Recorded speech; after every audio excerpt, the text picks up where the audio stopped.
What's up, ladies and gentlemen? Johnny Mack here. Just wanted to give you a heads up that if you are looking for a community that is open to discussion as far as mentorship, conservation, the wild, becoming a better person, and all of that, there is a group for you on Facebook, and it is called Soul Seekers. Soul Seekers, we are all about making ourselves a better person. We're all about making sure hunting lasts for generations to come and encouraging people to get plugged in. Whether you are someone who has something to give or someone who needs to soak it up like a sponge, this is a community for you, and I strongly encourage you that if you're on Facebook to join Soul Seekers, and if you're not on Facebook, hop on there just for that group. It is only going to be as powerful as we all make it. And so just remember that life happens for you, it doesn't happen to you, and that you can't outgive good. You can't outgive good, people. I want you to understand that, and I want you to believe it, because when we believe that and we lead with courage and we lead with intention, lives are changed, lives are transformed, just like on this podcast, transformation through primal adventure. Be blessed. Enjoy this episode. Talk soon.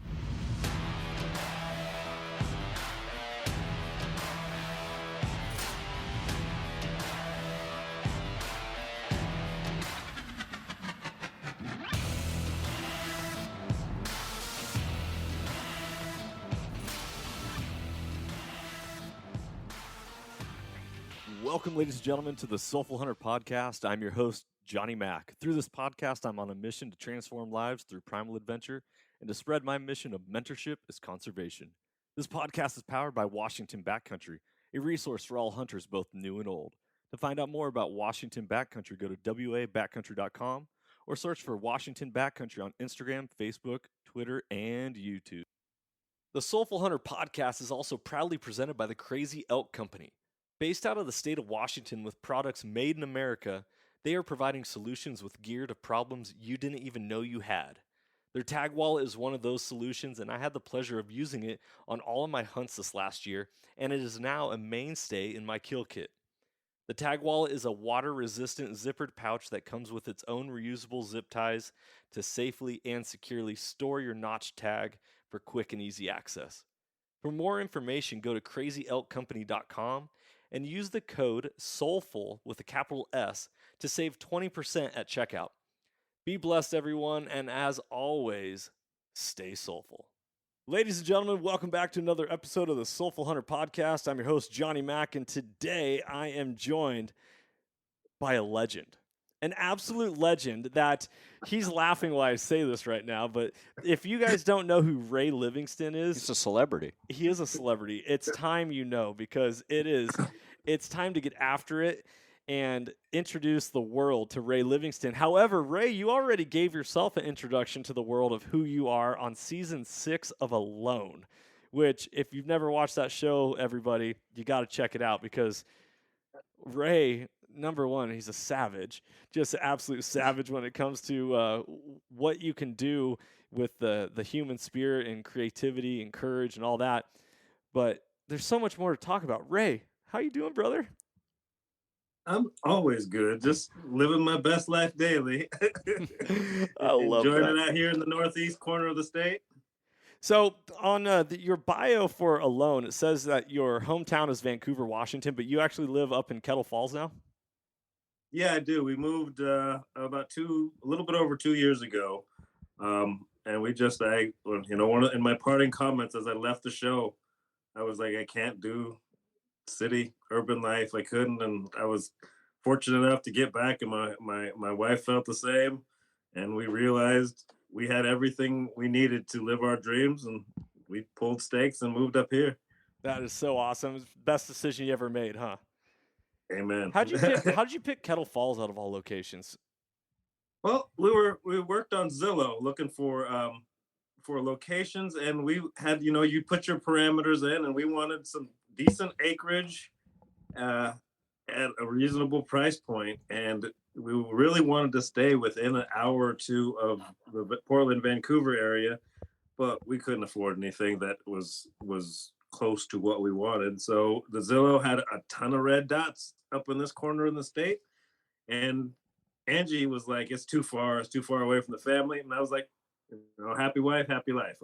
I respect. Rule I of thumb. respect that. Like, if you don't like, and then one day it was like a Memorial Day weekend. She's like, let's go up there and check it out. We never really explored that corner of the state. Let's go check it out. We pick a place just to kind of give us a spot on the map to land, and we fell in love with the region. Yeah, man, it's beautiful. I have had so much success in the Huckleberry unit, just south of Kettle Falls, in my hunting career. So I've only been hunting a short while, but I killed my very first buck in the Huckleberry unit.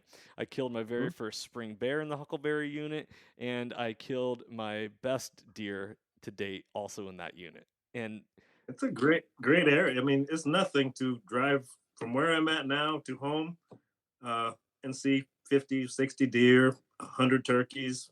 Like, that's pretty regular. And right now they're not moving as much, but in the summer months, like, heck, I drove over from the west side on Sunday, and I had to dodge deer to get home. Well, I was gonna say on the hunt that I took my best deer on, we actually collected 2 roadkill deer also, because it was so cold. Snow was on the ground. These things, they were warm, and I was like, more meat. I felt like I was in the movie Dumb and Dumber. Hitchhikers, pick them up. I picked up some deer off the roads out here. Now you hunt also, right, Ray? I do. That was really my introduction into the outdoors, is through hunting. I've been hunting since I was 13. I think my first elk hunt with a bow was at 14. I harvested my first bull at 14 with a bow. And then I was hooked, and that's kind of what got me into the place where I'm doing survival stuff, is because I wanted to hunt. And at the time I was the #1 high school track and field athlete when I graduated in the country. Wow. And then I was a decathlete at the U of O and on a couple of U.S. track and field teams. Basically, my friends didn't want to go hike up and down the hills with me because I would go anywhere. And so I ended up doing out on my own a lot. And so I started teaching myself skills, mainly so I didn't die in the woods when I was hunting. Sure. Ray, we got to back up here right now. You just This blew is a my collegiate mind. athlete right here. So I played college football and college lacrosse, and I had an offer to play college baseball as well. And I've coached high school sports. I used to be a track coach. And so when you say you were the #1 track athlete in the U.S. coming out high school, in high school. I was the #1 high school track and field athlete, as rated by Track and Field News. I mean, wow, that is no small thing to say. That's huge. And here you are you went to University of Oregon, which is known for track, where what's his name? Prefontaine ran. Yep. And dude, you're blowing my mind. So here you are. I mean, you're a man. You're like the international man of mystery, Ray. And here I just look at myself as a half feral Negro in the woods, living in the middle of nowhere. You can laugh at that. I'm like, okay, all right. Ray's laughing, we can laugh. Ray, so here's one of the things, and this is going to get off topic slightly, but we're going to bring it back. Is for me, when I found hunting, my life was transformed. I was supposed to be the heir apparent to being the head football coach in our local community at our high school. I was like, that was like my predestined path set out by my father. And it wasn't what I chose nor what I wanted. And so when I went after hunting, because that was what I want, it's what set my soul on fire, all of a sudden my life was transformed. And so I always talk about on this podcast, hunting has the power to transform lives through primal adventure. So my life became enhanced when I started hunting. It became alive. I went from black and white TV to color TV. I went from, mono to stereo. And I was like, yeah, baby, let's do this. So for you to say... I can say a lot of the same things. Yeah, so that's why I wanted to... When you just got done telling me about your track and field experience, like that's a big statement and a big commitment, because that you're not... There's a difference between being an athletic human being and being an athlete, because an athlete at the college level is like a job. You are there to do a job. A lot of dedication. Yeah, and if you don't do it well, they're investing in you, and they better get a return on their investment. And I was a decathlete, which sets you apart already. 10 events that I had to prepare for. My I practiced goodness. about 3 to 4 hours a day, 6 days a week. Wow. So did you also hunt during this time? Well, and I just told this story in the podcast I was on earlier. Like, I kind of got away from it a little bit in my latter high school years, and then my first couple of years in college, and then I got injured, and I had a herniated disc in my back, and it was right at the beginning of my senior season when I'm favored to win the NCAA decathlon championship. And right as the outdoor season comes, I get injured. My foot went numb for a while, and it took some time to get me back. And I was kind of lost, depressed, and I went to the forest. And it kind of put me back mentally in a good space. It kind of showed me my perspective. It reminded me that I've seen a cow elk that was shot in the back a year before that's recovered and is now walking around, not perfectly, but that we have we have a huge untapped amount of strength and ability. But so much what happens between our ears prevents us from reaching our potential, regardless of what we're going through. Like, there's a way to win. There's always a way to win in life, in whatever you want to do. You just have to have the fortitude and strength to do so. And I kind of put things back in perspective, and I recovered, ended up being an All-American that year. It was 96, so I was at the Olympic trials in Atlanta, and I wasn't 100% recovered. And so I ended up 5th in the decathlon. I was leading going into the last event, but the one thing you can't make up for is endurance training. And the last event's 1500, and I cramped up in both calves and both hamstrings a lap and a half in. But I finished the race. And I dropped from 1st to 5th. But I finished the race. But everybody that beat me there, I beat at the Olympic trials that year. But again, I cramped up. Have you had some bad calf hamstring cramps? Uh-huh. You don't want to do anything. But I finished the race. That was important. It may not end the way you want, but I had the fortitude to be able to get out and keep going and finish. There's truly no substitution for mental strength. No. You said you ever have like calf cramps or hamstring cramps. I remember, so I was a quarterback, and I specifically remember a game where I got chased out of the pocket, and I'm looking downfield to throw, and both my calves cramped up at the exact same time, and I just fell flat on my face, and I was like, calf cramps are about the worst thing in the world. But I had calf and both hamstrings. Like, it took me 30 minutes to uncramp after the race. So decathlon, that has a steeplechase in it, right? No steeplechase. It's 10 events over 2 days. So the first day you do the 100 meters, the long jump, the shot put, the high jump. 100 meters, long jump, shot put, high jump, and 400 meters. And then the second day you do the 110 meter high hurdles, the discus, the pole vault, the javelin, and the 1500. Always in that order. Goodness. On at least 30 minutes between events, but still pretty rapid succession. Dude, that is so cool. Okay, so getting into the hunting thing, and Will, you just got done saying like mental strength. Mm-hmm. You learned how to hunt earlier in life. Mm-hmm. You got into athletics. When you got into athletics, did you feel like a call to the wild in your soul, like you were missing something? Or did you feel like what athletics provided for you gave you a better edge in the woods? For me, I always loved hunting and fishing and all that stuff. But I was a young kid in college partying. I was a star athlete coming in. So I did a lot of partying and stuff. So that life kind of distracted me from my outdoors pursuits. So that was as fulfilling as it is. It was a rite of passage for me, I guess.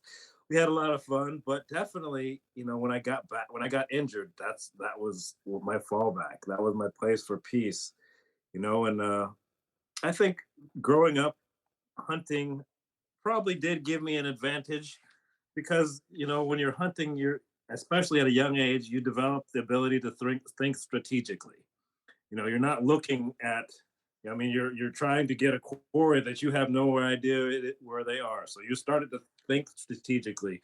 So as I developed in my athletic career, I can look past what's in front of me, and I can see a goal, and I can see what I want to accomplish, and I know A, B, and C about these specific things, just like reading a new terrain that you're walking into. And then you kind of figure out what works, what's going on, and then you put a plan together to be successful. And I think it helped me more mentally, but also physically. I was used to at a young age hiking around, being alone, being out in the middle of nowhere, packing a pack, being hungry, being thirsty, packing animals out. It kind of goes back towards mental fortitude. I had this experience, and at the time, it was just what we do. But I can definitely see how thinking about my athletic career through that lens, I decided as a sophomore in high school that I wanted a full ride scholarship to U of O. And at the time, I wasn't a good athlete. I wasn't a notable athlete. But because I set this goal, just like harvesting that 6x7 bull that you keep seeing and you can never get close to, you figure it out. And so that meant I was getting up at 5 o'clock in the morning, running to the weight room, lifting in the weight room. I realized that my coaches at the time, blessed them, but they didn't have everything that I needed. So I started looking for it myself and finding a way to get the information and training that I needed to be successful, and realizing that just little tweaks and techniques are the things that make the difference between who's good and who's great.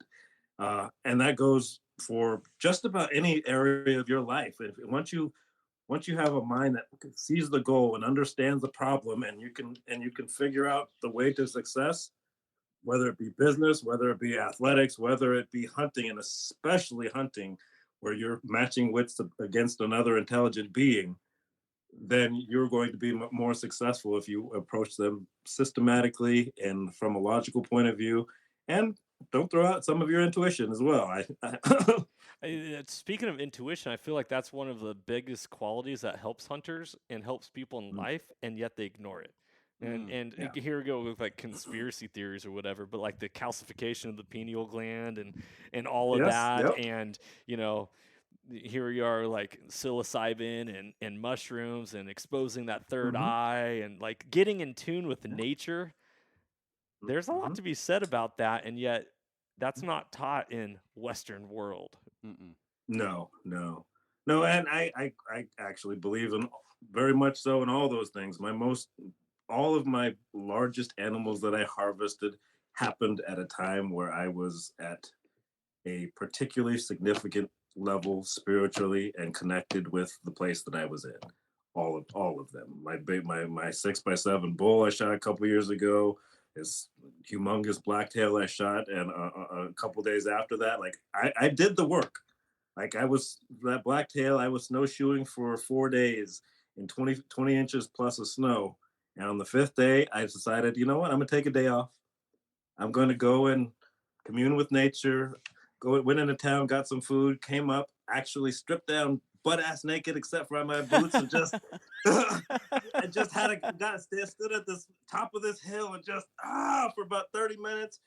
And I was feeling good. I was at peace. I felt connected. I felt great. And then as I went back to camp, the biggest buck that I've seen in that area stepped out, and I was able to get after him and get him up the hill and get a clean, fast kill shot on him. But in the same with my elk, I was actually reading this wonderful book. It was a kind of a spiritual book. I was listening to an audiobooks, and I went to the top of the hill just to sit because I was just feeling just good. I just felt great. And I was like, I didn't even care, and I had been hunting again another 3 or 4 days hard and some pretty steep country. And I sat there and literally the bull of my life steps out in front of me. Not quite in front of me. It was 650 yards, and I had to snipe him because it was open terrain. But I sniped a 6x7 bull, 650 yards with a AR-15 chambered in 6.5 Grendel. Yeah, wow, dude. By the way, that is a heck of a round and a great platform. I love that round. Yes. Do you reload by chance? I don't myself because my best friend since middle school reloads has for like three progressive. I give him the recipes and give him the stuff, and he loves it. And I was about to go get it, but I was like, that buys a whole lot of equipment. So I give him everything he needs: the recipes, powders, primers, bullets, and he does my reloading for me. Awesome. Okay, I didn't want to get off topic, but 6.5 Grendel's a hard round to find on the shelves, and so if you're not reloading, that's something. Pretty much everything's hard to find right now. But yeah, it's interesting hearing you talk about like the spiritual connectivity and being at peace when you're out there. This is only my second year hunting. I started last year after a phone conversation with Johnny. He actually took me on my very first fall black bear hunt in the backcountry, and that was my first time ever hiking in that far with camp, staying out in the wilderness for multiple days, packing food and everything to survive. And this year, I got to hunt with him a little bit. I had another hunting buddy who was actually another mentee of Johnny and Tony's, who me and him and our families connected and became good friends. We hunted together this year. And it's actually funny hearing you talk about bow hunting specifically because I started rifle hunting and just decided to dabble in archery this year and pick up a bow in January. And I ended up buying primarily archery tags this year and went down that road. But it was late season blacktail here, and I had some opportunity this year, but we didn't get no shots off and just seemed to get weathered out all year. Rain, too hot of temps, smoke from the wildfires, 100-degree weather. Just it's a tough year. We just got out, but I was at peace with about 4 days left in the late season archery blacktail over here, and on some property near my house. These deer that I've been tracking for a while, seeing come in on my cam and stuff, coming home one day just presented themselves. I wasn't expecting it.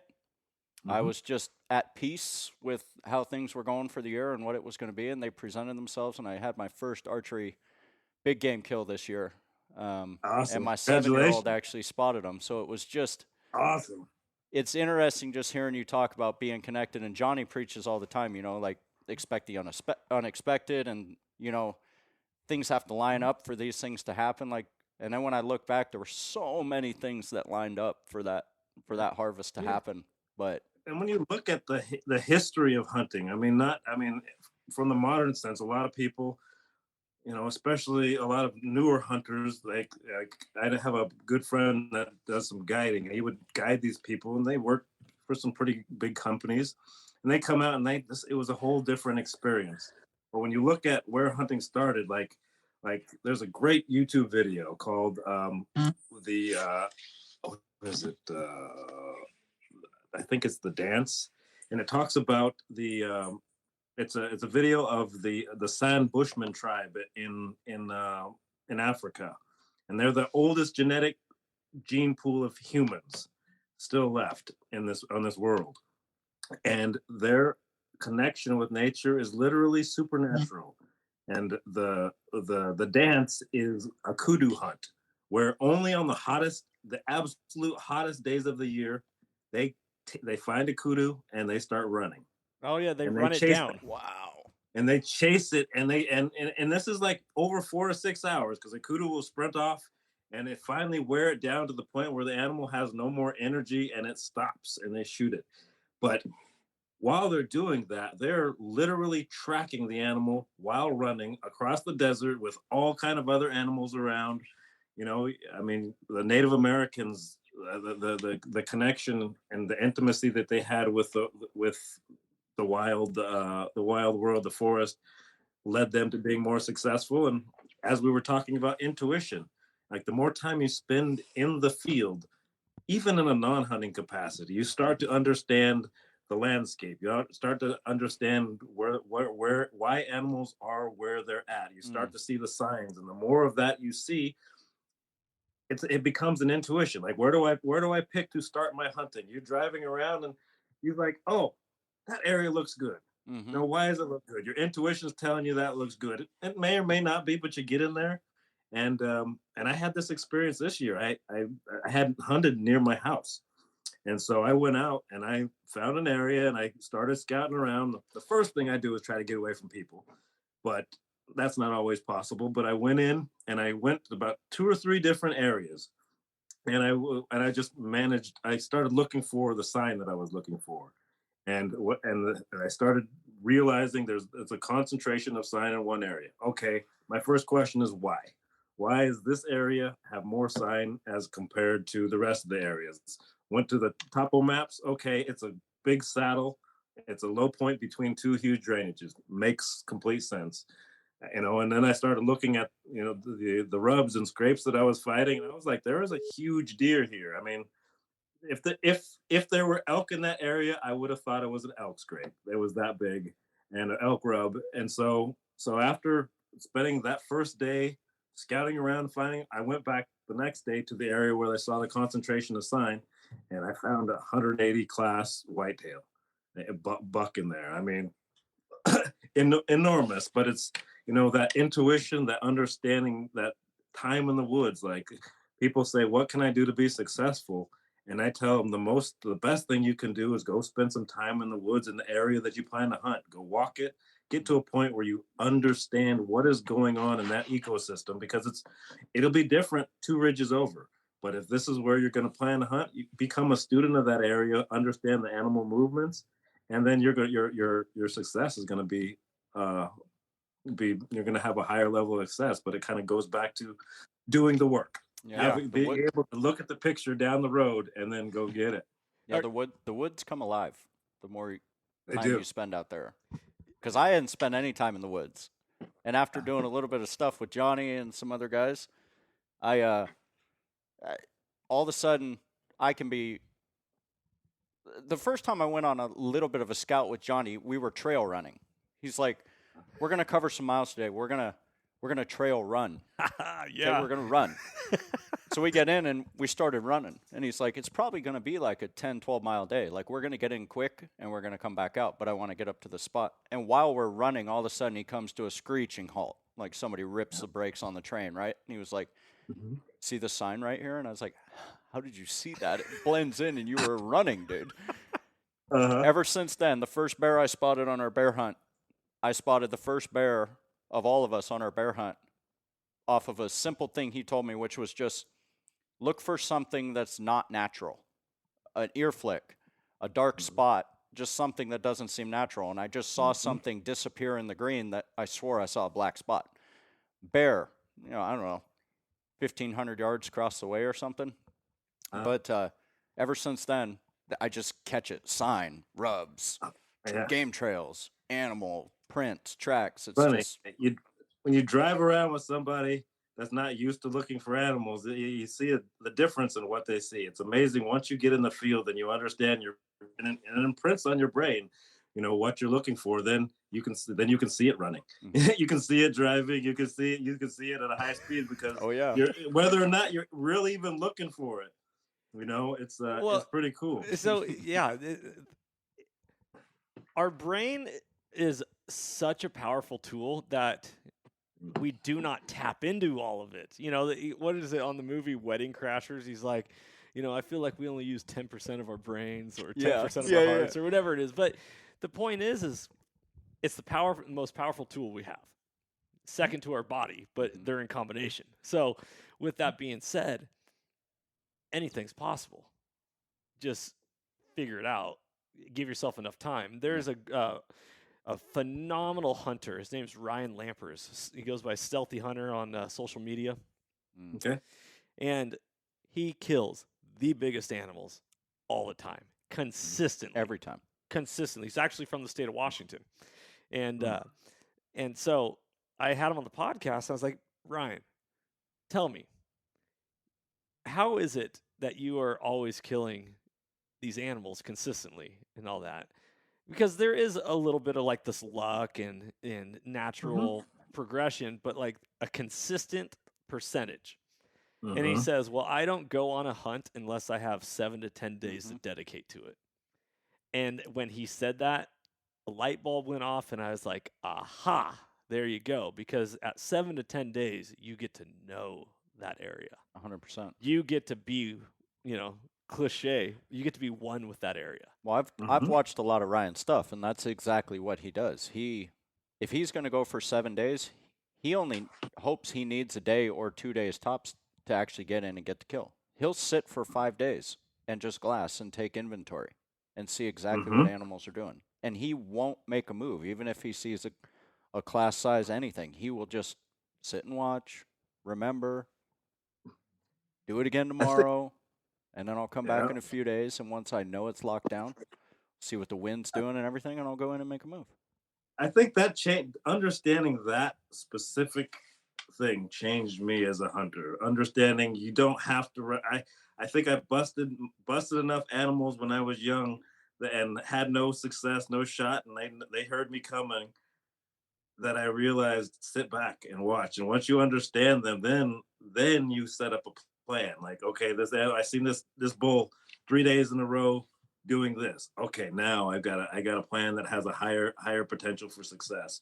But just sometimes just sitting and watching and understanding, like that's why, like if you don't have 7 to 10 days in one spot, get out there throughout the year, see what's going on, and scout it, understand what you're getting into. Not only is it going to make you safer and give you a better chance of not dying out there,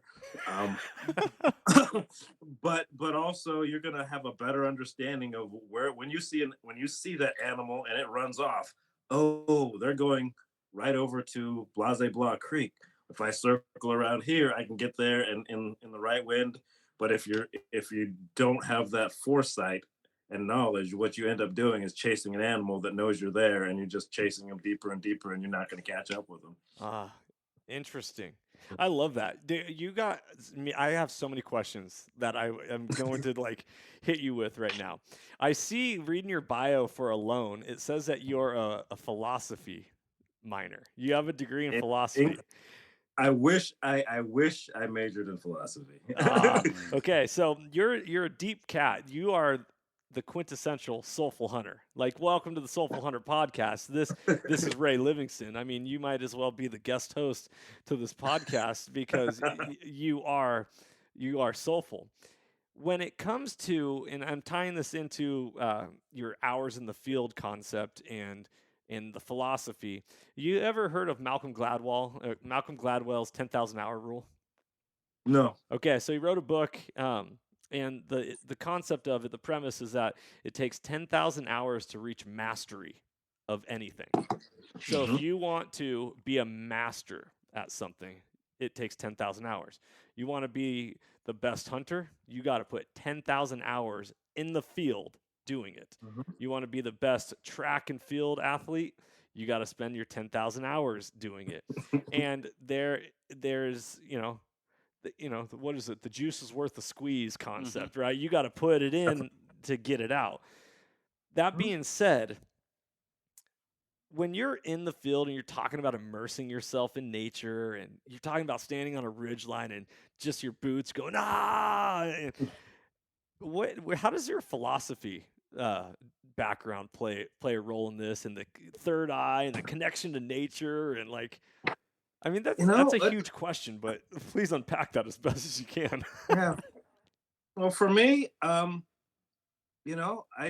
feel I have a connection with the forest, and it's weird. Like the two examples I've given you, but on even filming the last show that I was on, there were a couple of times in real time that I was looking for something and I couldn't find it, and I'm roaming this crazy wild place looking for it, and they're filming me, and I finally stopped for a minute, and I kind of just like, hey, place where I'm at, you are beautiful. I appreciate you for allowing us to be here and supporting us. This is what we're doing, and we're not here to trespass, but we're here to honor you in the place. And whether it's for me, it's like the same power of the prayer. The power of prayer, the law of attraction, helps you just kind of be at peace. And I think everything's energy, and our energy flows out and is received. And if we do so in a way that aligns with the universe, or the world, or wherever you're at, then you start to form a harmony. Especially when the place understands that you're not here to abuse or take too much, And so in that time, literally, I think I was looking for 20, 30, 40 minutes on camera with a camera crew for something. And on two occasions, in two different locations, we were filming. And after I kind of just taken a minute to express my appreciation for being there, like literally, I'm surrounded by exactly what we're looking for. Like literally, like 5 steps later, The universe like, provides. Wow. it provides. And so, a lot of people don't see things that way. That's the way I go journey through the world. And for me, it's not only in the hunting realm, but for everything else in my life, it's helped me manifest my dream life. Yeah. Like I actually never applied for any of the shows I'm on. None of them. It's just me being me, and I put it out to the universe that I would like to spend some time in the forest where I have a chance to fully immerse myself and not worry about my kids, my finances, all the rigmaroles of modern life. I just wanted to be able to immerse it, and it manifested in the form of Alone. My TV stuff, from my perspective, I'm a modern survivalist, but that's how I've kind of built myself. But when I think of who I am as a person, I'm a spiritual adventurer. Everything like that. about everything about my life is I'm on a spiritual path. I do not know where that path leads, and I'm okay with that. But I follow the flow of the universe and let it take me to where it's going to take me. And I say yes to opportunity, and I just align myself, live in love and acceptance of myself, but also because I can live in a peace in and of myself, I find peace everywhere else. I find peace with people. I mean, I live right next to what would probably be the thought of as the center of white supremacy in the country. I don't have problems here. I don't attract that to myself. Like the people who I'm good. I love it here, but when you live in harmony as compared to living in a place where you feel that everything's out to get you, you're being victimized, like then you attract to you what you attract those things to you, whether it be great stuff or whether it be bad. And I decided back in 2016, after I actually kind of left society for a little, as much as I could at the time. I lived in the national forest. I found a spot to park my trailer 10 miles deep, and I commuted into work every morning. And that time was really about finding my inner peace and finding connections and increasing my strength. And I came out of there, and literally everything that I've ever wanted in life thus far has been manifesting, one thing after the other.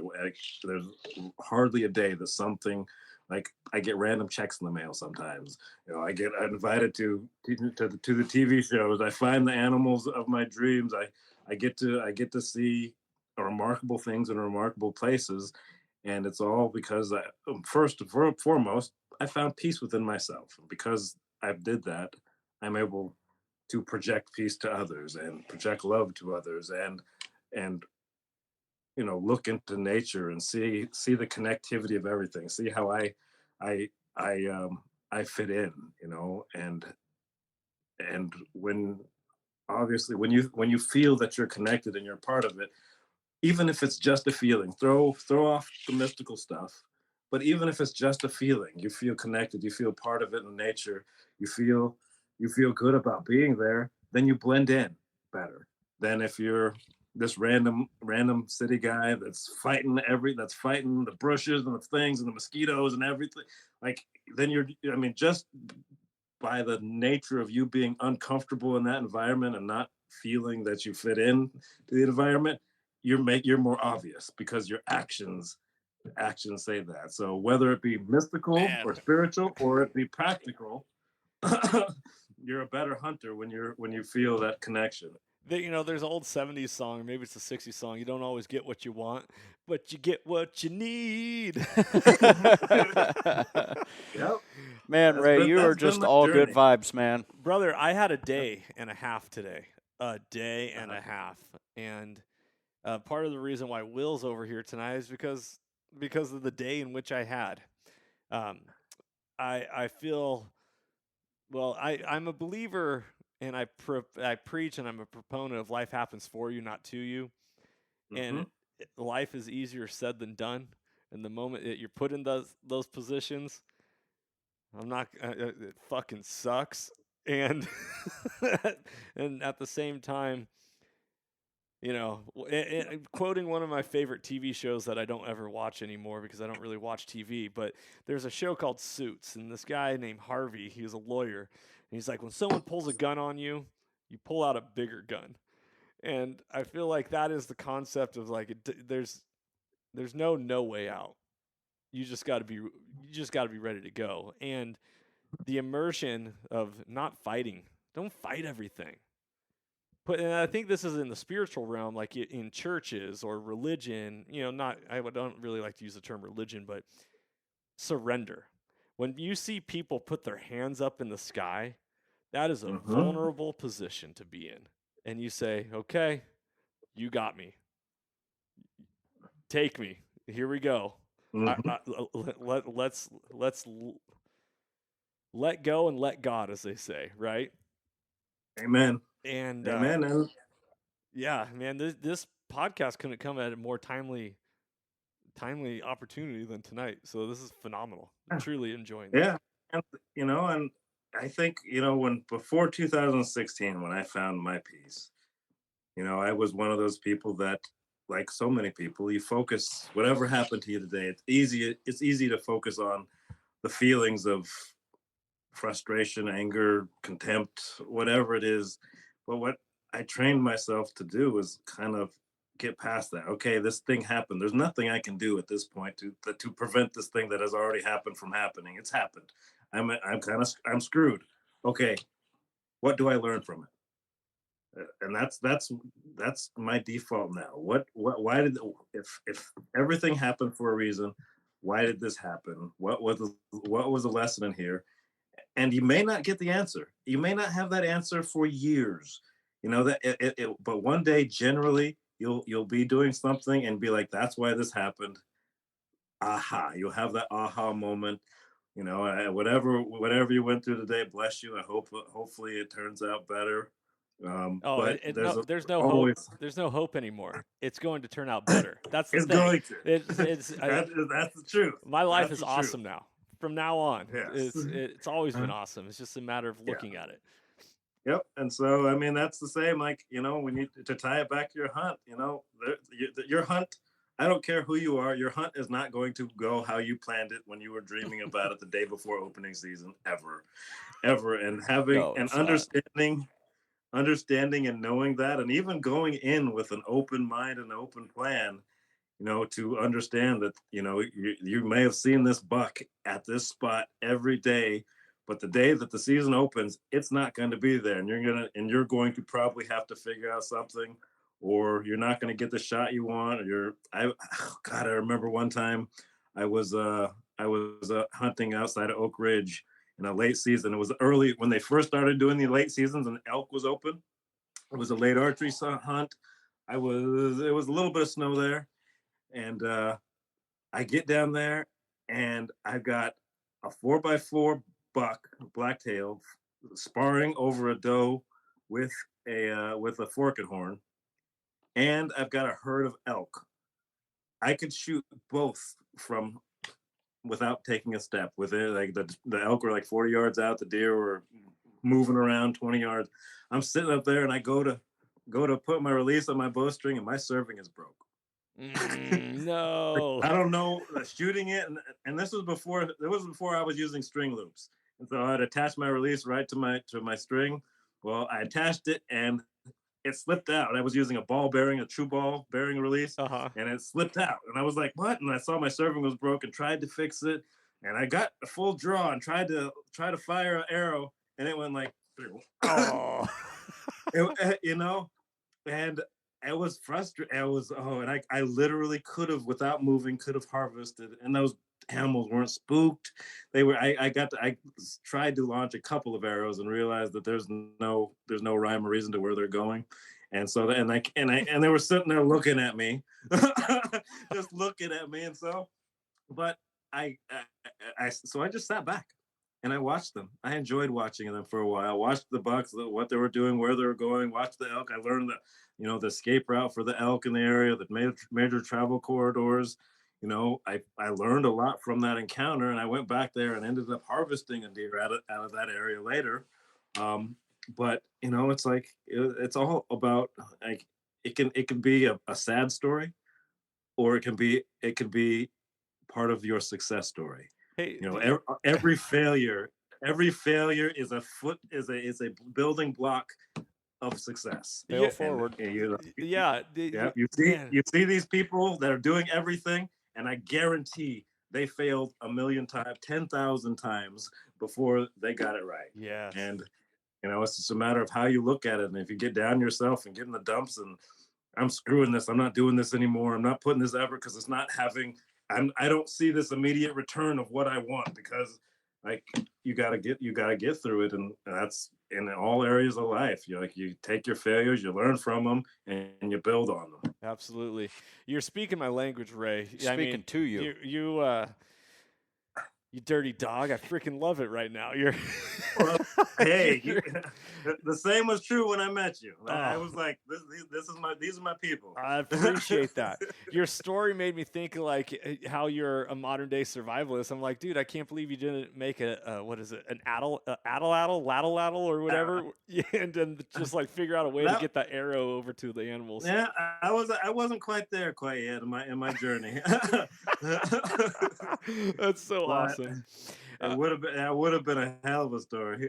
Okay, so there's a couple things I want to say, and then I want to get into this your alone story, because that's a whole different thing. You being a philosophy guy, I think, and you're gonna dig this. And if you haven't heard of this book, I really want you to look it up. You ever heard? And your last name's Livingston. Is that your real last name? It is. Okay. So there's this book. It's called Jonathan Livingston Siegel. Have you ever heard of it? I haven't. Okay, so the idea, the premise of this book is that this Siegel doesn't fit in. It doesn't fit in with the norm, with the society, with the other seagulls. And it wants to fly up high like an eagle. And all these seagulls are like, you're not an eagle, you're a seagull. You're a seagull. Like, act like a seagull, look like a seagull, be like a seagull. And Jonathan Livingston the seagull is like, I want so much more out of life. There's so much more. Like, why are we flying only 20 feet off the ground looking for breadcrumbs when we could be soaring way up high and really living? And so this idea, this concept is that he gets made fun of, he gets ridiculed, he goes through this motion of being different. And eventually he's like, you know what, screw it. And he just starts taking off, and he starts flying high like the eagles. And all of a sudden, all the other seagulls see what he's doing, and they're like, I'd never thought we could do that. I didn't realize that was possible. I didn't know. I want to do that. And through the outcast in which Jonathan Livingston Siegel thought he was, to what he wanted, because I always talk about it's always about what you want, that his influence, he ended up becoming a leader, and all the other seagulls raised to his level, and he started being the leader of this entire group. Amen. And I find it, there's no irony in life, no coincidences, that you telling your story and me learning about you and your last name actually being Livingston, I'm like, dude, if you haven't read this book, like it's time for you to know this story because I went to a leadership training that I spent a lot of money and time on down in California. I'd fly multiple weeks down to San Diego, go through this processes of knowing myself, overcoming trauma and healing my past. And we got put into categories as a celebration of like who we are and what we needed in life. And there's like 300 people in this room. And a lot of these different categories were like groups of 40 people. Like you're in a group of 40 people and there's another group of 40 people and all this stuff. And there was a male group and a female group, but there's only one co-ed group. And the one co-ed group was a Siegel group. And I was a Siegel, and I was one of 7 Siegels out of the entire 700. And we were the leaders of these people without like stepping into our actual power. And I think that's the point of what I want to connect with is you've stepped into your power. You've stepped into what you want. And when you stop fighting against society, when you stop fighting against the way of the world and you start living your true self, your authentic self, your connective self, man, life really blossoms, doesn't it? Yeah, and I would take it another step further. You're not fighting society. Right? So many people look outside. What we're really fighting is ourselves. We are our biggest stumbling block. Like if you don't believe you can, and there's many reasons. Cultural, like my wife, for instance. You know, she was never told growing up that she could do anything. You know, and so she grew up thinking she was stuck in this rut in life. And you see that in inner cities, you see that in small towns, you see that for so many different reasons. Right now, that's what pretty much social media, that's what the world is trying to convince us, is that you need to conform and that you need to be like everybody else, and that you are powerless and you need to depend on us. That's not the truth. We're not fighting against the world. You're fighting against yourself. And once you yourself decide that this is the path that I want and this is what I want to do, you will turn hell and high water. You will move mountains and you will cross the sea to do it if you've got enough determination. So it's always a matter of we're fighting ourselves. And once you find your peace and find your trajectory and seize it, then anything that you want to do is on the table. And don't quit on yourself. Don't and it's easy. Quit on yourself. The only noise that matters is the noise between your ears. That's it. Yeah, I think when my son was my eldest son, when he was 10, I lived in California for a little bit, and I took him into the Trinity Alp Wilderness area, which is the largest wilderness area in California, and we're scouting for hunting up there. And it's early, and it ended up being way too early. We didn't even get close to where we wanted to be. It was like April or May, and I didn't understand that it's covered in snow still. But we're hiking, and we're hiking, and I got him his pack, and I made sure before we left, I was like, okay, this is your pack. Put what you want in it. So here's your water. Here's your own knife. Here's your own snacks. And I didn't make it too heavy for him. Here's your own sleeping bag. It was something like that. And I just wait, and we started hiking, and I just waited. I waited because he was a bit of a city kid at that point. He's definitely well accomplished in his field now, but I waited, and we walked until he got to the point, and I knew it would happen because he's a kid. He was going to get tired, and he got tired, and I said, "All right, let's take a stop and take a break." That was normal. I was like, "What do you have in your pack?" He was like, "Well, I got this, this, and this." I was like, "Whose stuff is that?" He's like, "Well, it's mine." I was like, "Yes." I was like, "Throughout your life, you're going to have to walk difficult paths all the time. And while you're walking those paths, you're going to have baggage to carry. You're going to have your stuff, your shit to carry. And you're going to have to carry that up your path, whether you like it or not. It's okay to stop and take a break, but focus on what your goal is. Where do you want to go? Where do we want to go as we walk up this trail? And we want to get to the top of that trail. We want to do this. So you have to carry, you have to learn and be strong enough to carry your own weight. It's okay to take a break. That everybody has to, but ultimately you have to carry your weight to get to where you want to go in life and on this trail. So that was the last time he complained about being tired on that, literally on that trip. He gets home, and I didn't say anything about his mother or anything. He gets home and he tells his mom, I'm gonna carry my weight around here. And she's like, yeah, whatever your dad told you. Like, I appreciate it, but whatever. Like, it's gonna be. And like 2 weeks later, she calls me and she's like, what did you talk to him about? And our relationship was so at the time. So I was like, a lot of stuff. Yeah. Like, what? Like, okay, what did he rat me out on? And but he was like, he came home and he was like, he's gonna carry his weight, and he's been cleaning his room, he's been helping with dishes, he's been helping around the house, he's been doing like I was blessed with a kid that understood and the need to carry their own weight, and I was able to relate that to him in a way that it matters. But that's the truth for all of us. We got to carry our weight, and we got to know the path we want to go in. And while you may take a break, while you may get lost on your trail, you still know where you want to go in general. And you have to have the fortitude and the strength to keep going, to put one foot in front of the other, however slow. Progress is progress, even if it's an inch at a time. Just keep going, and ultimately, if you do that, sooner or later you'll find your goal, or you might even find something better. Oh, dude, that is okay. That's the end, everybody. I hope you guys.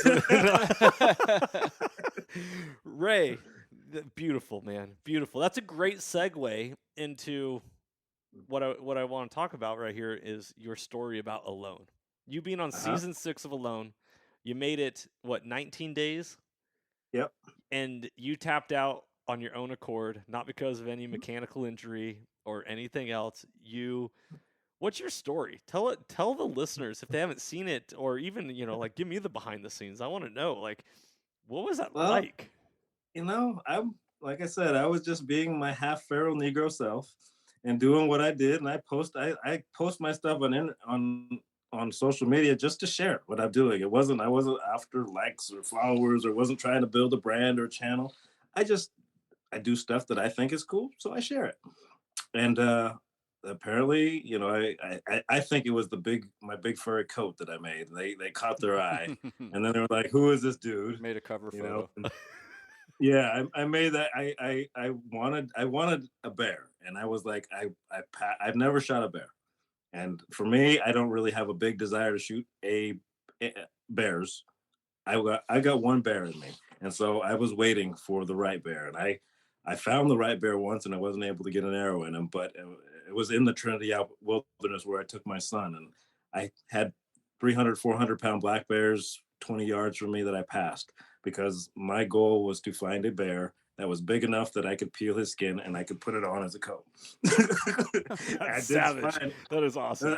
And so that was my goal. And so with harvesting a bear, and so I found the hide. I wasn't having a bear, and I put it out on social media that I would love to find a Scottish Highland cattle hide. And lo and behold, one of my friends' parents used to raise them and had a bunch of hides in their attic. And so they gave me it, and I made the coat out of it. And making that coat, and it was weird. Like I sat on the hide, it was on my bed, and I was like scared. I never made a coat before, and I was scared. I was living in my trailer at the time, and I was having one of those just bad days. I was in a bad, dark place, and I was just like, I need to do something. I just had all of a sudden was inspired to do something creative. And so I just pulled out and held up my jacket. Look how it was made, and went to cutting on this Scottish Highland cattle hide, and by the end of that one night, I had a jacket crafted out of it, and it worked. And so that ended up being kind of the thing that I think drew their eye to me and started looking at me, and they called me and invited me to be on the show. And at first, I to be honest, I'd never seen the show. Like I didn't watch a bunch of TV or anything, and so I'd never seen it. So I went to the show, watched some episodes, and they were like, we're late in the casting process. We need to get you on doing all this stuff. And so the first thing I did is a self-assessment. Like I was doing search and rescue at the time.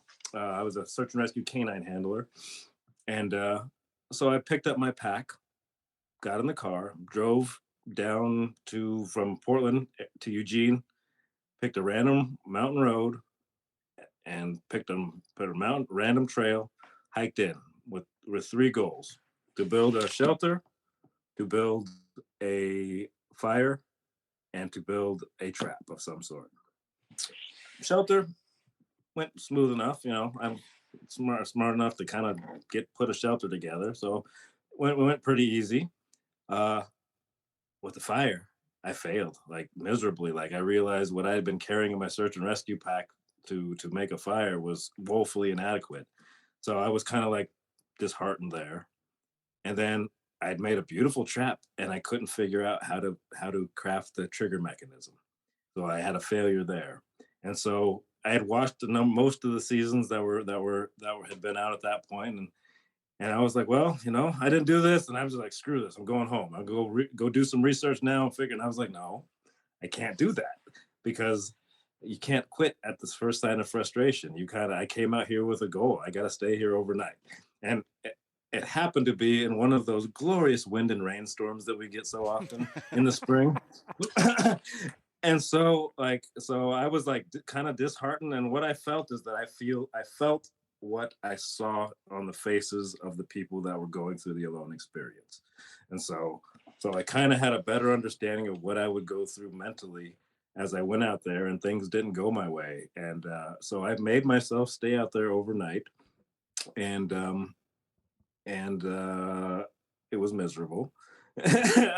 Like I didn't want to take too much from the forest, so my shelter really wasn't adequate for the conditions. I made a shelter. I could have made it better. I knew how to make it better, but I didn't. For a one night stay, I didn't want to harvest a bunch of branches from the trees. So I did that self-assessment and figured out where I was by myself at that point. At that point, I realized, okay, these are the things that I really need to focus on, that are going to be important for this journey. And so I started practicing them. Fire was paramount, so I spent a lot of my time on fire, and then researching the area and foraging. I wasn't a big forager. Still not the best forager. I know some stuff, but I could be a lot better forager. But I spent time learning about the area. Did a lot of mental prep, and kind of made sure I was at peace with myself and the situation. And I chose to reframe, I guess, in my mind, the situation that I was walking into. I chose to look at it from the perspective of, I am not in a wilderness survival situation. I'm not. Like I have a yellow brick, and I can push that button at any time, and somebody's going to come with boat, helicopter, anything. I'm not in a dire situation. Yeah, I could get eaten by a bear. I could chop my leg off with my axe. That stuff like that can happen. But for the most part, I'm out there in the middle of nowhere. I was going to be out there in the middle of nowhere alone, but I've got resources. So I did that really, and to make sure that I didn't have, like, when things failed, I didn't overreact. So you don't see me on the show like I missed a number of fish. I just, whatever. It happened. I literally fish out of there, like this. Like the different things didn't go the way that I wanted them to go, but a ton of stuff did. Like I did so much out there for the first time because I had taken the time to. I literally was on YouTube like all day, every day when I wasn't at work, just filling my mind with different ways to do different things, like just random bushcrafty stuff. And I practiced the ones that were important to me. But the way my mind works is if I put myself in a situation where I need to accomplish a goal, I can draw back on, okay, I saw this in this YouTube video, I saw that in this YouTube video, I saw that. So if I take this, and combine them together, I'll be able to accomplish this task that I want to accomplish. And so I can almost play them in my head and understand them, visualize them, and so I did a bunch of stuff like that out there.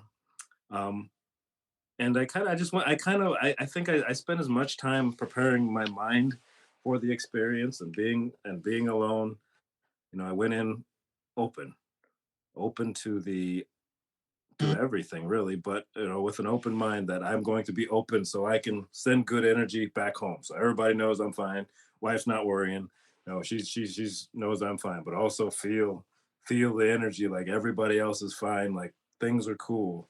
And that sounds hocus pocusy, that Nicole Apelian in season 3 that she was on, that's why she went home. She felt a call from her family that she was needed, and when That was the Patagonia season, the lady who should have won it, but all of a sudden no, just like that was I think that was season 3 was still in North Vancouver Island, but Okay. she should have won it. I mean, she could have not caught another fish and ate the rest of the time. She was set, but when it wasn't I miss them, it was I feel a call from them, and she went back. And so no, I'd actually talked to her and I actually visited her a couple of times. She lives just south of you guys down there in Raymond. And I've been to her place a couple of times and kind of understood that. And so I went with the mindset that I'm going to do that. It opened me up to feeling like everything, but I went there with that mindset. And so I did a lot to kind of just, because that's one of those things that can get you if you're not in a good space, and it'll affect everything you do. That's where people start cutting their fingers off and and having accidents or making poor decisions when they get flustered and frustrated or kind of lose the context that this is I'm while I'm out here by myself, I'm not, I've got resources. Like if I really need to go, I can go at any time, for whatever reason I want to go. And so everything, it took the sting, it took the urgency or the emergency out of my failures. So I was able to really, and I went there. Like I said, I'm a spiritual adventurer. I went there with the mindset that, one, I had to see something there, and two, in order to see it, I had to suffer. And so that was an expectation of it. So again, that kind of took the bite out of those things, and it's just you just go and you get through it.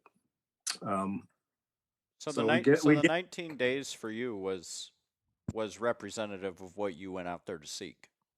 The time frame that you were out there.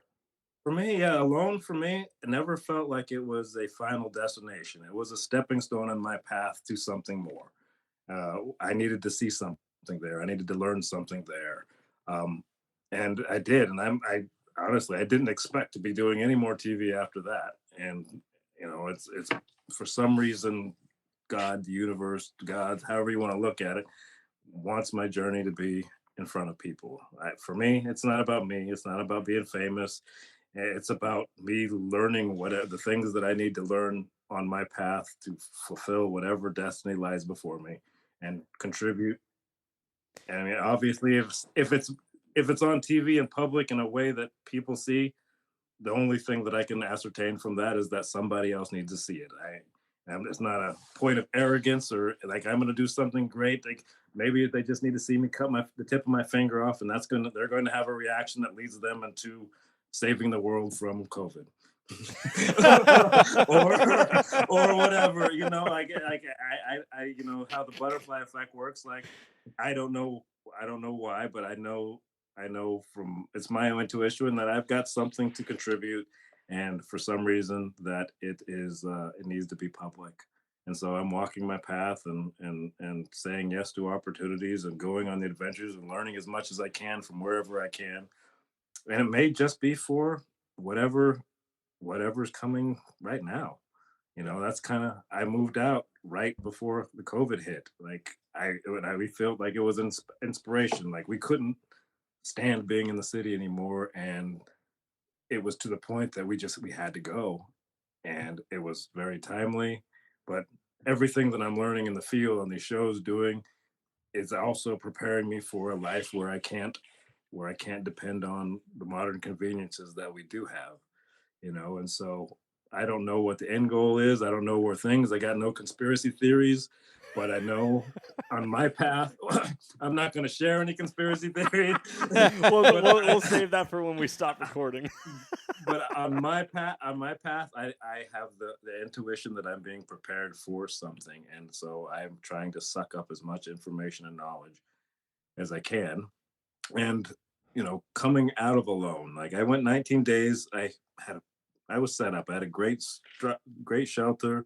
The only thing I didn't have is a consistent food source of animal food, of protein. I ate every day though out there. I probably ate 2 or 3 pounds of forage stuff every day. A lot of berries. I had chaga tea every day. I never felt hungry until the day that I left, and they gave me some broth. After that, my stomach was like, "Feed me." But but in 19 days, I lost 30 pounds and never felt hungry. I'm just out doing what I needed to do to survive. And when I left, it was definitely a cognitive choice. It wasn't. I didn't. I didn't. I can't say I wasn't overcome with grief from being apart from my wife or people. You know, I think the one thing that I missed was like we came together for this life of adventure and fun and enjoying the outdoors. And I'm here on the adventure of my life, and I can't share it with her. But I also know that she's going to see snippets of it on TV, and then I'm going to share the stories of it. But it was it was it was kind of, it took away from the experience a little bit because I couldn't share it. But that wasn't the reason that I left. And you see me on there, I cry over the squirrel, and that was also part of just me opening myself up. I felt everything. I mean, and now I farm pigs now. I write their names when I harvest a pig and put them in the fridge. Like their name is on. Like I name them, but two, their name is on there because that gave me a deeper respect for. I had a deep respect for life, but I think our food, like we should have a connection with our food. It should be we hunt with respect. Like I I pray over the animals after I harvest them, and then I literally the remains I'll make an offering to the forest and be like, and I've got actually come back like the next day after I've left, boned out deer carcass, and came back and like my spirit animal is the ravens, so it's covered in ravens and eagles and everything, and they've accepted my gift into them. The same on the loan I talked about. I gave a piece of the fish back to the gray jays. It's a kind of a way of thanking and rewarding and letting other beings rejoice in my blessing. But when I left, it was it I didn't want to leave. I actually had more anxiety about going home than I did about going out there. And it wasn't, and I feel guilty about that a little bit because I should be like missing my wife. I want to get back, but I had more anxiety about returning to the cage. And that's what I see our modern society is. It's a cage that prevents us from feeling and connecting and reaching our potential. And you're getting pulled in 15 different directions for other people's problems or to help other people get wealthy, or everything is pulling away from your path in life. And when you're out in the woods, you get up, you make your shelter, you make your fire, you find your food. Every bit of energy you spend is directly relating to making your life and existence out there better. And then you come back in the city and you're put in this cage with everybody. Everybody wants you to be the monkey, no, a monkey doing tricks for them, for their entertainment or for their benefit of some way. And so I had a lot of anxiety, but when it came down to it, it was about food. And I know now, after I got out, I realized I was on an island. The largest thing I saw were the squirrels. And what you don't hear is that, you know, even on a show like that, ecologically, we have to be responsible. There's only so many squirrels that you're allowed to harvest out of an area. Fish, you can catch as many as you want. But there's limits of what you can do. And so I started thinking, I literally did a cost benefit analysis out there. And I was like, okay, because it was my last day. I didn't intend to leave that day. And I was like, I knew there's this lake that I found that's about a mile and a half from my shelter. All right, I'm gonna go out and explore the further reaches of my area. I've explored all the area within that mile and a half between me and the lake, and haven't found rabbit sign, nothing but squirrels, no ptarmigan, no big game sign, nothing that indicated that there was anything other than squirrels there. And I know I can only harvest so many squirrels, and even if I harvested them all out, that's not going to sustain me. And so as I went to go out, I realized I got to I took my bow, I took my axe, which I basically figured if I got out there and I had to stay the night out there, then I wanted to make sure I had the tools to build a makeshift shelter for the night. And then there's all the camera gear that you have to haul, and extra batteries and all that stuff. And so, I had what normally is nothing for me. I put a 25-pound pack or so together, and I started it, and everywhere I was up was uphill, and then you're walking on 8 to 10 inches of moss. So you're basically walking on a sponge the whole time, and it's uphill until I get to the top of the hill. Then I can cross. But as I climbed that hill, I was exhausted. Again, I thought, I sat down at the top of the hill and I thought for a minute, and I was like, okay, unless there is a moose tied to a tree on the other side of the lake, a mile and a half out, because there's nothing in between there. So I'm going to have to go past that lake. And if I go past that lake, I'm going to expend a certain amount of energy. If I do that and harvest a squirrel, great, but I've still expended more energy than I got from that squirrel. And so, I made it as like, and the chances of that seeing much more didn't seem remote. I mean, you would think if animals were over there, they would have passed through this area, especially around the lake. When I found the lake, I hiked down to it, and I meticulously walked the edges of it, looking for tracks, for signs, for, whether there be hooved animals, moose, caribou, or rodents, grouse, anything, because it was like mud around the lake. Nothing. And nothing. And I cried a lot up there. And like I said, I opened myself up to feel, and I felt the weight of the world, really. I felt, the frustration and sorrow that everybody's feeling, balanced by the love and joy and birth and death and balance. It was beautiful, I think. But the only time that I actually cried out of frustration for my condition was when I found that lake and there was nothing there. I was actually walking, and I'm talking on the GoPro about how am I going to move my camp? It's inland lake. Life abounds around the lake, and I did a meticulous search of it, and I ended up actually setting up my camera and just sitting on it for about 4 hours, just sitting in one place, not moving much, just watching to see if there was anything, a ripple, a muskrat, anything, any sign of life other than squirrels. And I saw nothing. And so on my way back, I had a momentary breakdown of frustration, and that was really the only time I actually cried for myself. But anyway, when I got to the top of that hill and I'm assessing the situation, I'm like, really, my best choice at this point is to go sit in my shelter and not do anything, not burn any energy, and harvest what I can around my camp and last as long as I could until they have to pull me off. Well, having talked to a lot of the previous participants, I know a lot of people still to this day have some ongoing health issues that are attributed to letting themselves get too starved, to malnutrition, and what from joints, gastrointestinal issues. A lot of people still to this day have issues. It wasn't worth it to me. Right. Like I wanted to enjoy the situation. I didn't want to have a lifetime of regret about this situation that was such a beautiful journey to me to this point. And so I made the call at that point. I wasn't going to sit in. That's not the experience I wanted to come for. To go sit in my shelter just to last a couple more days. If it was at 60 days and I had and food disappeared after I'd been eating fine, sure, I have a chance at winning. There is a big benefit at that point, and so it's worth the cost.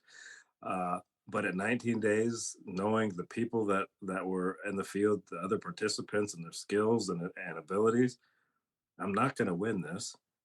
Like, why I'm gonna go out, like I'm gonna go out on my own terms. And so when I go home, I can speak about this situation fondly. I'm gonna be healthy. I'm gonna be happy. You know, I've seen what I assume that I seen what I needed to see when I was here. Um, you know, and that was it. I finally I came to peace with that my choice to leave and made the call.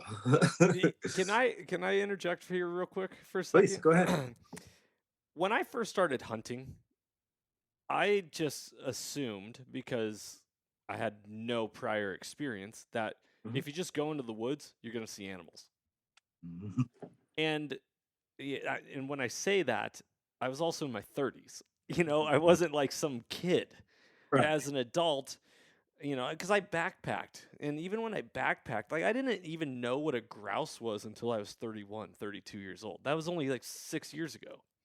And Uh-huh. and I was like, oh, dude, you go to the woods, you see animals. But when I actually started going to the woods with intent to see animals, I never saw them.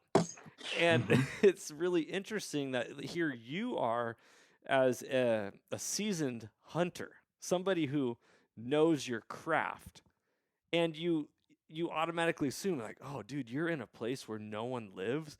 There's got to be animals abound everywhere. And Mhm. here you are saying, I didn't see anything. Even where I should have seen things, I didn't see anything except squirrels. Mhm. Was that a mind trip for you at all? Or is it just kind of, that's just the way it is and leave it at that? A little, it was a little bit because you think, I mean, at the time, that season had more potential abundance of flora and fauna than any other location that they filmed at. And so I'd never been up that far north. I expected to see stuff. But as you think about it too, you're also in the far north. Like everything has to roam. You know, I found signs of caribou. I found a caribou shed up there from years and years ago. But we also are in an area where that lake is frozen over, 6 to 9 months out of the year. And so they probably crossed when the lake was frozen over at that point. Um, I actually did a survey of the topography, looking at the shore across. And mind you, this is the 10th largest lake in the world. Like Wow. I'm in the middle of it. But I'm at the highest zoom of the camera that I had that had the highest zoom. I could barely make out anything on the opposite shore. We're talking a mile or two to the shore from the island Wow. in any of the directions. Like this is big water, and like literally a roll. It looked like the Pacific Ocean when the wind was when the waters were stormy. Like you could see 10 minutes before a snowstorm hit, you could see it coming across the water for 10 Yeah. minutes before it hits you. Like we're a big country, but I'm looking at the terrain and I can see how the mainland there's a little finger and it comes and points towards this island. At one point, this island was just a draw, and so there's probably undersea stuff like it's like frozen. It would make a natural travel corridor that they would pop out, hit this island, head over the island to wherever they were going to go. And so, I did a good assessment. I was looking for tracks. I was breaking up stumps, looking for grubs and termites. I looked everywhere with a very discerning eye, and the only even tracks that I found were squirrels. And and so like I said, I got to that point, and this is, you know, I this is what the journey is. Like this is what I was meant to see. I made my peace with it, and I wasn't. I would have loved to win, but I wasn't there. I was preparing to win, but I was there to learn about Mm. myself, about whatever it is that I was supposed to see there. And so when it was time to go, it was just one of those. Okay, you know, it's time. Yep. I actually we on the yellow brick they have preset messages, or you can make a little text message on it. And so when you're going to go out, they want you to inform them before you do anything out of the normal. And so I messaged them and said, I'm going to go out. I said that day, I'm going to go out and explore the far reaches of my area. And they were pretty surprised a couple hours later to get the call that that I was done, and I was too. But it's what made sense at the time, and I felt like as much as I tried and wanted to fight it, it felt right. Yeah. It felt right, and quite frankly, I think it's that choice. Like people saw me on air and they wanted to see more of my story. If I had gone there and gone through the sufferfest, there would not be the intrigue that led to me being getting my own TV series now. Okay, so let's talk about that. So, for people who saw you and were like, "Oh, dude, this is an interesting cat. I want to know more about this guy." You've had a lot of opportunities, and you alluded to this earlier on the podcast. What is in store? What can people expect? What can they see you on? Well, I did another show, and it was kind of a feel good show. Like one of the things I said when I was out there, I was like, I love this. It would be awesome if I could have my dog here. All right. So a year after I got back, an opportunity presented itself for me to be on a survival show it's a survival with your dog. And so it just aired in December. It was on Nat Geo Called to the Wild. I'm on the Fish or Famine episode. If you're watching it, you could see it on Nat Geo. It's on Disney Plus now, and Sling TV has it. You can see it on Sling TV. But it was a feel good show. I actually took a financial loss to do it because I wanted to celebrate and highlight the relationship that I had with my dog, and there's some competition scoring elements that's in it. They were actually kind of added later, but the show is go out and it's a feel good show, and my dog, even more so than it shows there, we killed our challenge. We did very well. We ended up scoring the highest on our episode, but we had a wonderful experience. We did that, and then at the same time, ITV tapped me again, even before we'd left on that, and said they wanted to do a TV series. No, it was after that. After he came back, they were like, okay, so the reason we got you a no non-compete clause for that other show is because we want you and Donnie Dust to do a TV series of your own. And so, one, I'm overwhelmed. Like nobody gets their own TV series, and from like from the survival community, like nobody. Like Bear Grylls he has his own show. The folks from Dual Survivor have their own show, but in the survival wilderness, genre, bushcrafting, there's very few people to get your own show. Like me. And I'm like, you want me to be on a show? Like, I was like, okay. And they kind of explained the concept, and they wanted it to be, it's like so much of the survival TV is filled and thrives on drama. If you watch Naked and Afraid or even Alone, those shows kind of thrive on genre and focus on the hardship.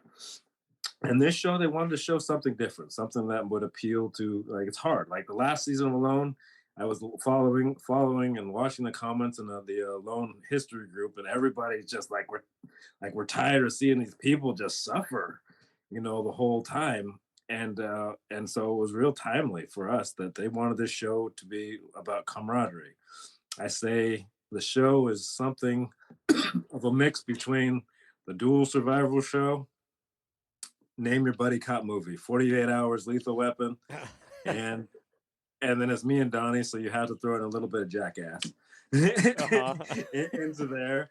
And so you take that, and it's held together by humor and fun and camaraderie. I mean, I haven't seen the cuts yet and how they edit it, but that was the goal of the show, is to it probably won't be as, and Alone could be more skill based, but it's not going to dive deep into the skills. It's about, it's telling the overall story, something your wife or a soccer mom or a soccer dad might want to watch as good entertainment TV. We just happen to be outdoors, building forts in the woods. That's what I laugh.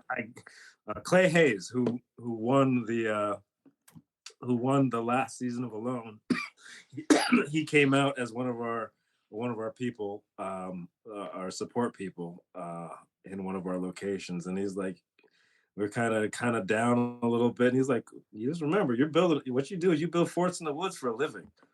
I was like, oh, that was like my dream. That was my dream when I was 10.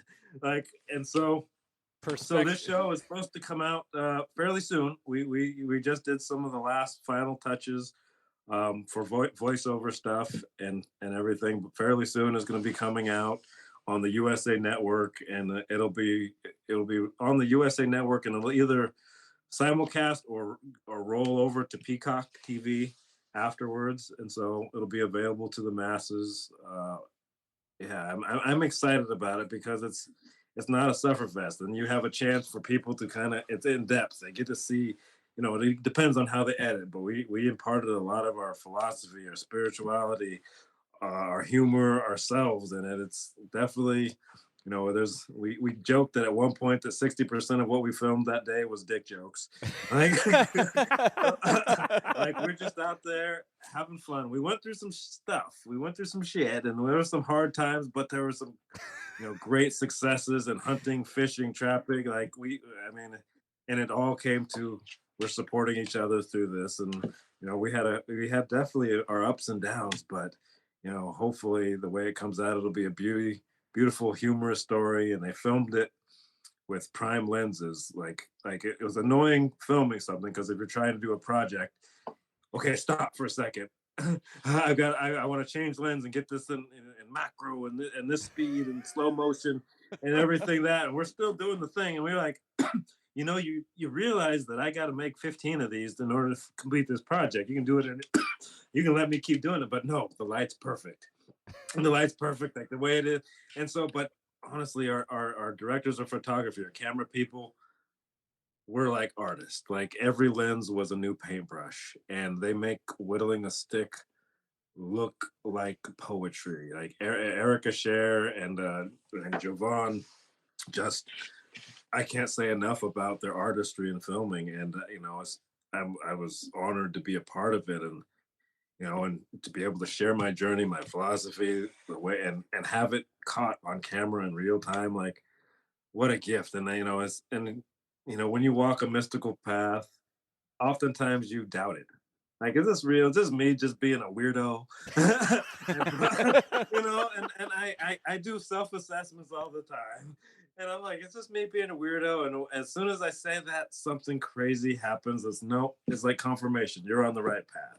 This is what you need to be doing. This is what you need to show people. And they need to understand that there is truly an energetic connection, and we're all connected. Humans, flora, fauna, there's a relationship there between all of us, and how we approach it determines the outcome of that relationship. Man, it's beautiful. What's the name of that show one more time? Mud, Sweat, and Beards. Mud, Sweat, and Beards. I love it.